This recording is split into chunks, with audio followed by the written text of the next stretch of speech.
બાબા સાહેબ આંબેડકરની પુણ્યતિથિ છે। આજના દિવસને મહાપરિનિર્વાણ દિવસ તરીકે દેશભરમાં ઉજવવામાં આવે છે।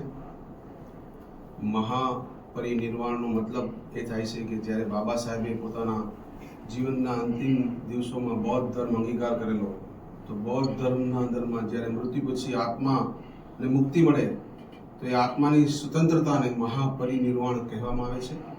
બાબા સાહેબ ડૉક્ટર આંબેડકરજીનું મૃત્યુ 6 ડિસેમ્બર 1956માં થયું હતું અને ભારતના બંધારણના શિલ્પી, ઘડવૈયા, સમાજ સુધારક, સામાજિક એક રસ્તા, આ બધા જ જે વિશેષણો બાબા સાહેબને આપવામાં આવે છે એ એટલે આપવામાં આવે છે કે એમણે જીવનભર પછાત, પીછડા, દલિત સમાજના નીચેના તબક્કાના લોકો માટે સંઘર્ષ કર્યો।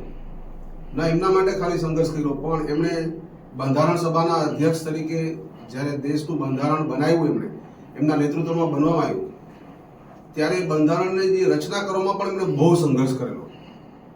આખા દેશના દરેક સમાજના દરેક પાસાને એમણે એમાં આવરી લીધા અને 1950ના અંદરમાં જ્યારે એમણે બંધારણની રચના કરી તો એમાં કોઈ ચીજ છૂટી નથી।